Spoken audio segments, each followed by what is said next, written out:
Hello everyone, welcome to another episode of Mysterious Monsters. In this week's episode we are going to be taking a look at the Bunyip. Now the Bunyip, for those who grew up in Australia, the Bunyip will be very familiar to them. You'll either heard of it, spoke about it, or told about it. The Bunyip's one of those creatures where you hear about it a lot, like the Loch Ness Monster of Scotland. The Bunyip is that version, I suppose. Now, the Bunyip is a large mythical creature from Australia Aboriginal mythology. It is said to lurk in swamps, billabongs, creatures, riverbeds, and waterholes. Now, it's been described as a giant starfish that walks on land. Now, imagine that. So, you're walking your dog, you're walking with your girlfriend, your wife, your partner, you're walking with your family near like across a river or something like that, just having a nice stroll. Next thing you know, you turn around, there's a big giant starfish, deformed creature walking towards you with, intent to do harm. Now, obviously you can intensify that by obviously taking your dog for a walk at night. Something comes out of the water and boom, stood up, coming towards you.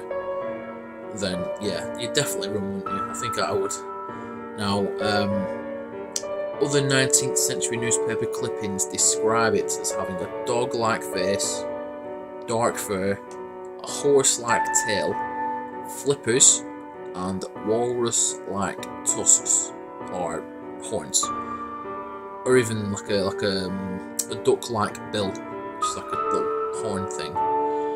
Now, the very first description of the bizarre Australian cryptid appeared in a newspaper in 1845.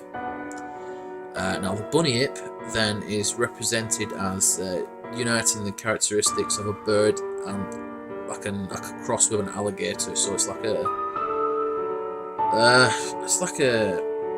it's very strange creature. It's one of the most bizarre creatures I've spoke about so far, in my opinion, on all the monsters I've done.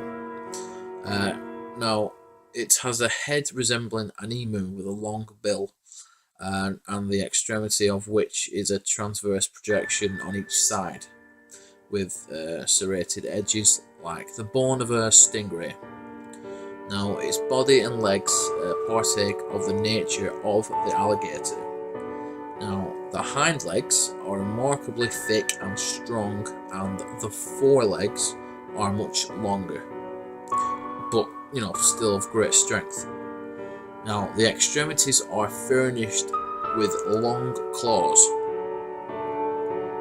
but the other people say its usual method of killing its prey is by hugging it to death, or i.e. suffocation. So, from what I can take from the information I've got here, legs at the front, legs at the back are very strong, extremely thick and long, and hugging, I'm suggesting that, I think they're suggesting it's done by suffocation. So the way it captures its food, so to speak, or its prey, is by suffocating that prey to death, choking, squeezing, and obviously squeezing the life out of its food, in essence. Now, when in the water, it swims like a frog, so it's like a floating along sort of thing. And when on shore, it walks on its hind legs with a head upright, in which position it measures 12 or 13 feet in height. That is massive. That's 12, 13 foot is absolutely humongous. That is massive. That is absolutely huge. Now you imagine that walking towards you at night. Imagine that. That is bizarre. That is absolutely crazy. I've never known a creature or a monster to be that big. Now, going back, I did an episode on the rake, which was quite tall. I think it was like 9-10 feet. But this is bigger than that. This is massive. This is humongous compared to the rake. It actually dwarfs the rake in a way, I suppose. But yeah, this is the Bunyip, and it's not a monster I've heard about before. Somebody actually on Facebook on the group actually inboxed me and told me about the Bunyip and to go and search the Bunyip, and obviously they said I'd be very surprised, and obviously I am surprised. I'm very grateful for people giving me the monsters that they want to talk about, and obviously want me to talk about and find all the information I can on them. So the Bunyip is definitely one of the best ones I've done so far, and I think definitely one of the most bizarre I've done so far. But yeah, that's all the information I have on the Bunyip. But if you're on Facebook, please give us a like. If you're on YouTube, please subscribe. Obviously, the likes are going up on Facebook, and obviously the subscribers are going up on YouTube, and that's great. I do really appreciate that. So thank you very much everyone for watching.